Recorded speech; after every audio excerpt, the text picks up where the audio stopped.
Welcome. I'm Judy Dumont from the Massachusetts Broadband Institute, and this is the third edition of Connecting the Commonwealth.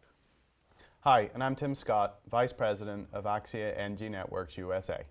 And today we have a special guest, Linda Dunleavy, the Executive Director of the Franklin Regional Council of Governments. Nicely done. That is such a tongue twister. I know, but I'm happy to be here. Very happy to have you here. We'll be chatting with you a bit later. As we do at the start of every show, we want to just talk about who we are, what it is we're doing, and why it's important for you to watch our show. So the Mass Broadband Institute is building the MassBroadband123 network. And what that is it's a 1,200-mile, middle-mile infrastructure broadband network.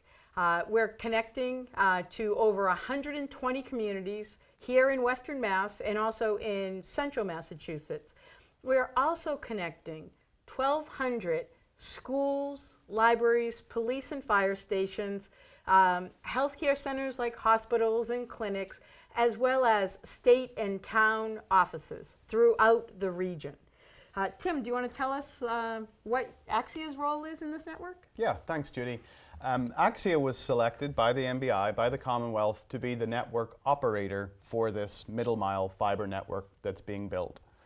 Axia's primary role is to support retail service providers that will compete to offer various retail services across the network as it connects to different anchor institutions, the schools or the libraries, the municipal offices that you mentioned.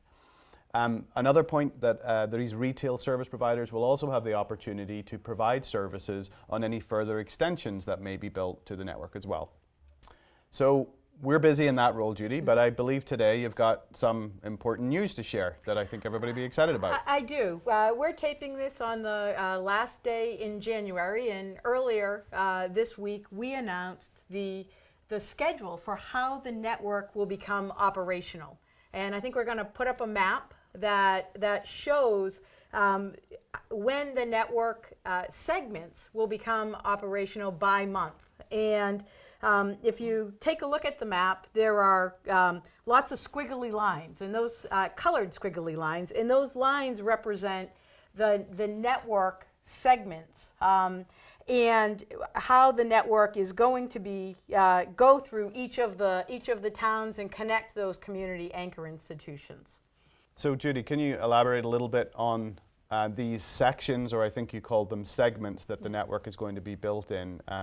Can you explain how those segments are put together and what that actually means? Sure. Thanks, Tim. I've spent so much time in thinking about this. I forget to take a step back and explain it to people. Throughout the network, there are 22 points of interconnection. And on the map, they're denoted by little houses. I like to call them the monopoly houses.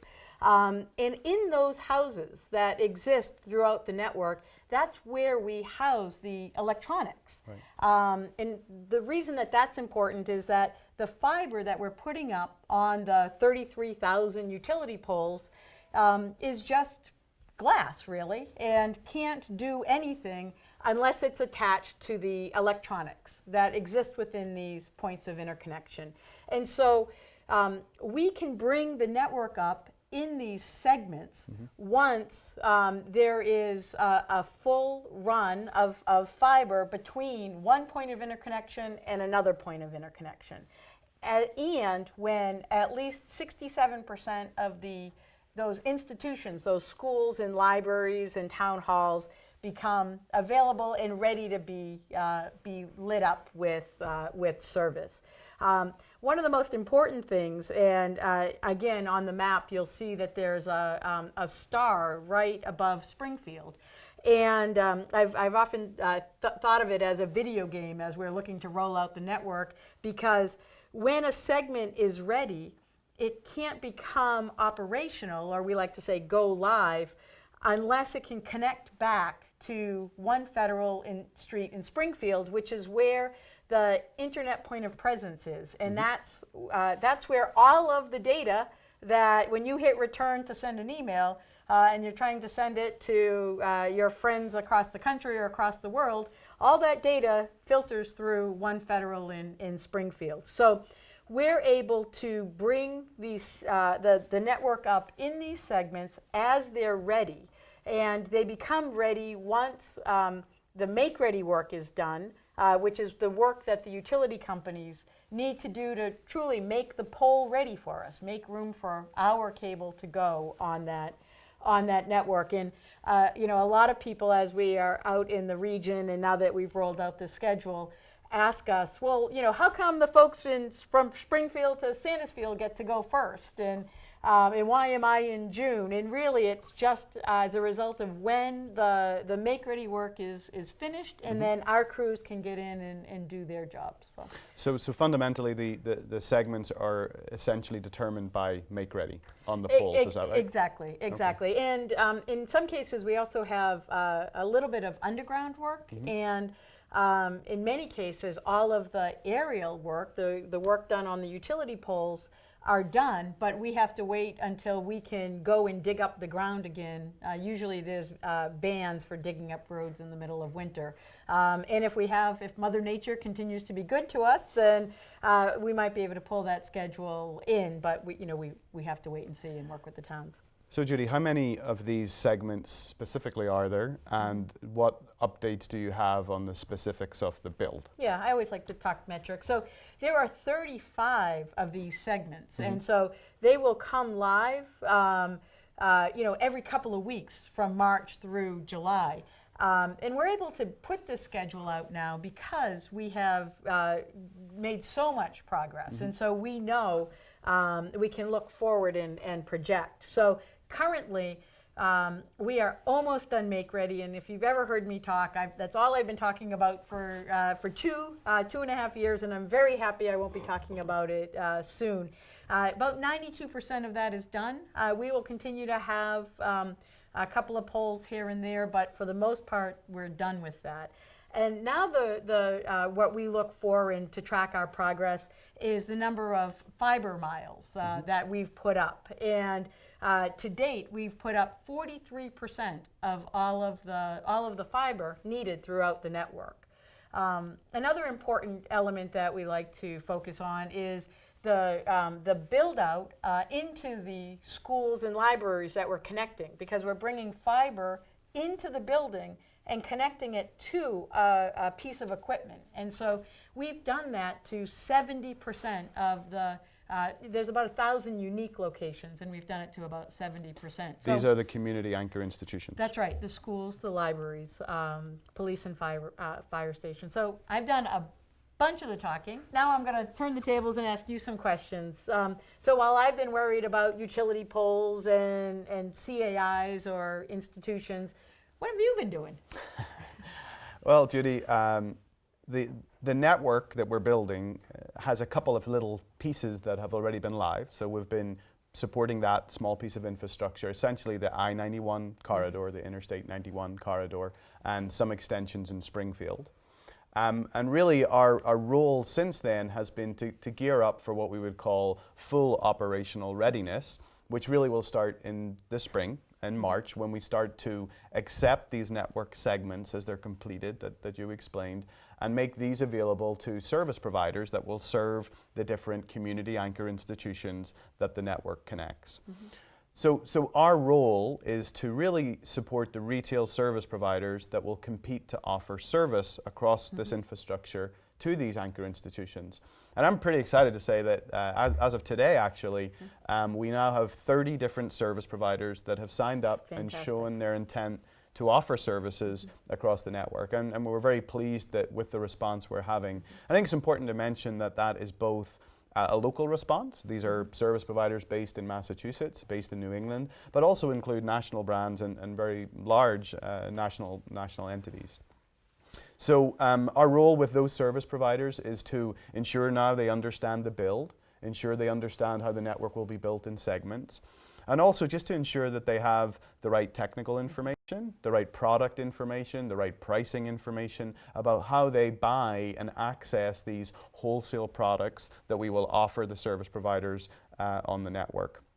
So that's been a big piece of our work.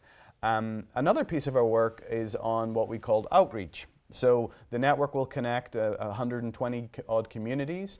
It'll connect all these anchor institutions that you mentioned. So we've had the pleasure of engaging with Linda at Franklin Council on ensuring that that area understands how the network can be leveraged.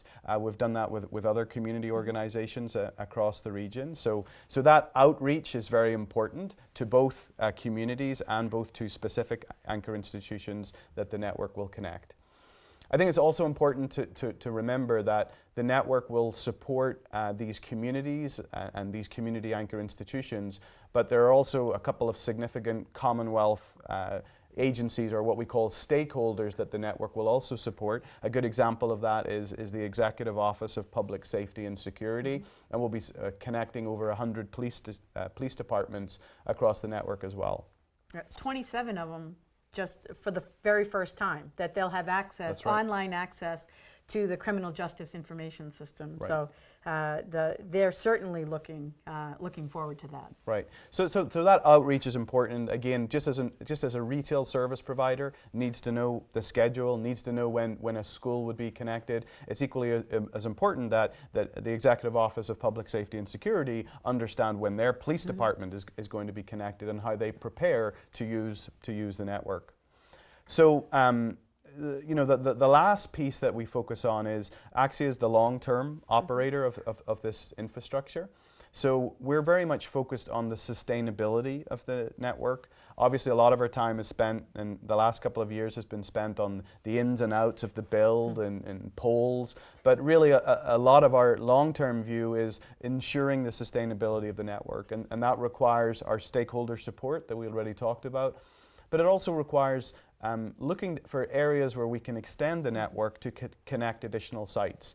Under the funding that you received, Judy, and the MBI received, for instance, the network couldn't connect any businesses or business parks. So one area that Axia looks at is how do we invest capital to create fiber extensions or connections from the existing network that can connect to a business or a business park and leverage that middle mile infrastructure that's coming to Western Massachusetts for a broader benefit. So that's a big part of our business. A good example of connections that we've made are some schools didn't make the final site list that the network's connecting, and we're extending the fiber to connect some of those schools, and we've had a very strong response to the network from the school districts, which we're really excited about. Yeah, and it's important to note there that we're connecting, as part of this project, 65% of all of these community anchor institutions, schools and libraries. But the grant didn't fund the connection of all of them. Right. And so it's great to have Axia as a partner and the service providers in the region really looking at that and making sure that if one school wasn't part of the build but is part of a regional school district, that it could be connected and bring the true value that it's meant to bring. And in fact, in Linda's region, Franklin County, we're actually in the middle of figuring out how to connect a school, Whately School, in your district, Linda, which will be an additional site connected to the network and complete a sort of ring for that particular school district, which we're really excited about.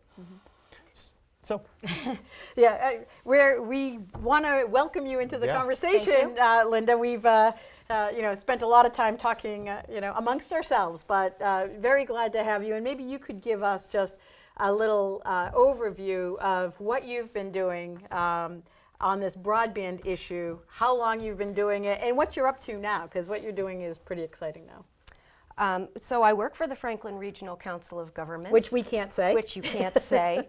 And we are lucky enough to be one of the identified community anchor institutions. And Judy, you and Tim know, and probably a lot of people who are watching know, I've been talking about broadband for about 15 years, working on trying to bring broadband to all parts of Franklin County and all parts of Western Mass for such a very long time. And I sit on the Massachusetts Broadband Institute Board of Directors, so you'd think I'd know something about broadband.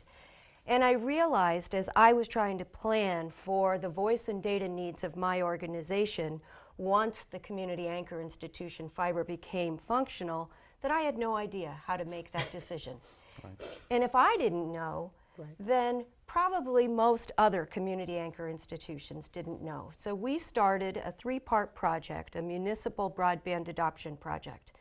The first thing we did is we sent a survey to all of the municipalities and schools in Western Mass. We sent them to Franklin County, and our partners sent them into the other towns in Western Massachusetts, really asking the towns and the school districts to pull together what are their existing voice and data contracts, how are they using their voice and data now, how much are they paying for their voice and data, so that when the network becomes operational, they know what their baseline is. The second thing we did is we have issued a request for information to the 30 providers that are signed on to use the Axia MassBroadband123 network, and then we spent some time really researching what are state-of-the-art uses of a next-generation network. So Linda, what were the objectives specifically for the request for information, or the RFI, that was sent to the 30 participating service providers? What were you looking to see out of those responses? We have a couple of different goals. Number one, again, as a community anchor institution, I want to know a couple of things. I want to know the speed and the price that I'm going to pay for broadband. But beyond that, if all that is equal, what I want to know is which providers are going to go deep into my region, which providers are going to serve all of the businesses and residences in Franklin County.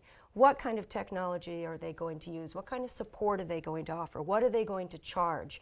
So what we are trying to do is get the providers, really it's free marketing for the providers, so that all of us, community anchor institutions, residents and businesses, can see who the providers are and make the best choice for themselves, for their region, for their neighbors. So Linda, obviously you work for Franklin County, but this is not just an initiative for Franklin County, correct? It's not, because MassBroadband123 network is a 1,200-mile network serving all of Western Mass and North Central Massachusetts. There's 30 providers. We're trying to get information about all 30 providers. We're hoping all of them will respond, and we will make the results of that available on the Mass Broadband website, on the Axia website, so that everyone has the information. And so you've been, you mentioned the other part of the network, other part of the project is the advanced applications. I think you have a show and tell. I do. Do you want to tell us about it? Yep, one thing that we kind of forget as we're thinking about constructing the network and we're thinking about how we'll use the network is that we tend to forget that this is a mind-blowing amount of bandwidth that's going to become available to us. Most of the municipalities in Western Mass have been constrained either by their budget or the technology that's been available in the communities. And both of those with this network should be eliminated. We should be able to get a huge amount of bandwidth at very good prices because of this network. So really, it will transform how we conduct our business in the municipalities, in the schools, in the Council of Governments, for all of us. So we really spent some time looking at innovative uses, state-of-the-art uses for in other parts of the world, many of which Axia serves, that have access to a next-generation network.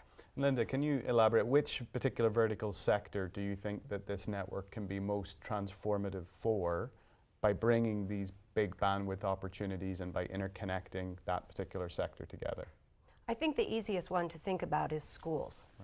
So I sit on a school committee, a local school committee, and my school really needs to expand its foreign language offering, but we don't have the budget for it. But if I can create a network in my school district that talks to a network in another school district, we now have the opportunity to share a foreign language teacher through the network. And thinking about that, thinking about virtual field trips, or there's PBS Learning Media opens up a realm of opportunity. So thinking about schools, we look forward in the Franklin Regional Council of Governments to electronic timesheets. It will make our billing and invoicing so much easier.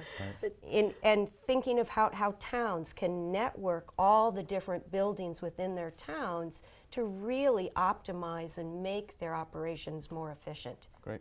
And I was just going to say, I was talking to somebody, we are holding community forums, and we held one in Southwick last night, and I was talking to somebody on the a school committee who was a regional district school, and they're actually moving everything to the cloud. Yeah. They're making all of Yep. their the computers in their schools what are called dumb terminals, and everybody can access the same information up in the cloud. Right. And this network really makes that type of innovation possible and transformation possible. Sorry, Tim. No, I was just going to say, I think what you're doing is great, Linda. It's very exciting. We love the information that you've made available to the different sectors within these community anchor institutions that are going to be able to connect and use the network. And certainly from a global perspective, Axia has seen across Asia, across Europe, in North America, up in Alberta, the opportunity that this network infrastructure can provide for that transformation. But the bottom line is it requires buy-in at the local level. Like Absolutely. It requires ownership for the school district or the health district to take that opportunity to say, now that this bandwidth is coming, how do we leverage it and make best use of it? So we'll see how Franklin County and our other regions take that opportunity. Yeah, and I think that as we go out and talk to people, the first thinking, which makes sense, is how do I just convert to this network and get the bigger bandwidth, or to get a little bit bigger bandwidth for the same cost or roughly the same cost.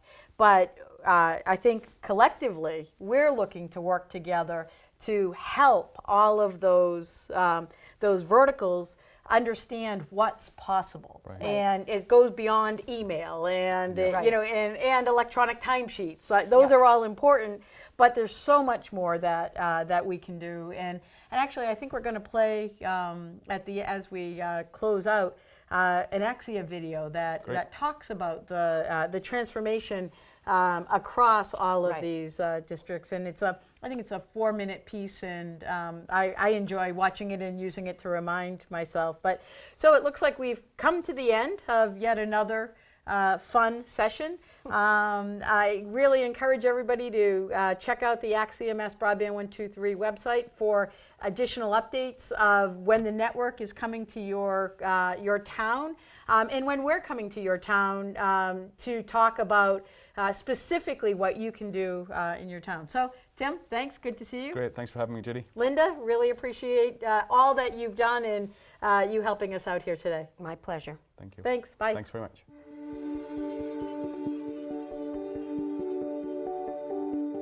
It's amazing how far we've come.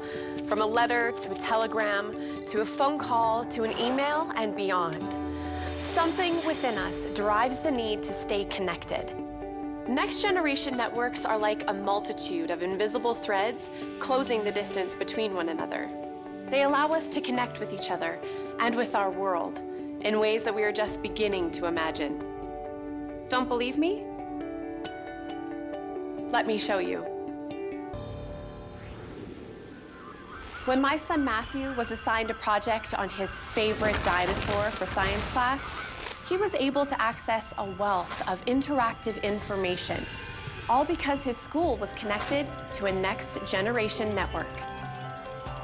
Using the network, he and his class were able to take part in a virtual dig for prehistoric creatures. My sister Melissa fell in love with a small-town boy a couple of years ago. They just got married this spring. I didn't think anything could pull her out of the big city, but he did. And now they live in a small rural town. She makes the most amazing jewelry. But when she started to plan the move, she was worried that she would lose the personal contact with her customers and that business would dwindle. Not wanting Melissa to give up her dream, her husband signed up with their local internet service provider, who uses a next-generation network to provide high-speed broadband services to the community. With access made possible by a next-generation network, Melissa now does business through her online jewelry store with customers from around the world. My dad hadn't been into the city in years. He always said if it was anything really important, they'd bring it to him. Until he was diagnosed with an acute heart condition. After his surgery, we were concerned that he might not be able to make it into the city every time he needed a follow-up appointment. But because our local medical clinic is connected to a next-generation network, Dad can go to his family doctor and connect with his specialists in the city using high-definition video conferencing. My husband, Adam, now runs the farm that's been in our family for generations. And he's been exploring new ways to use technology to stay competitive in today's global market, including the possibilities of next-generation networks.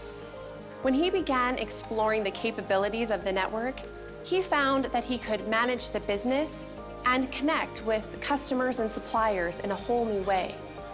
For example, using sensors and other equipment installed inside our grain silos, Adam can monitor and manage the conditions inside to ensure our product is world-class.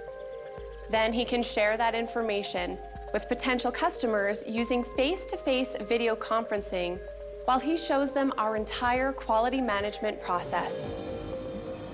How do I use a next-generation network?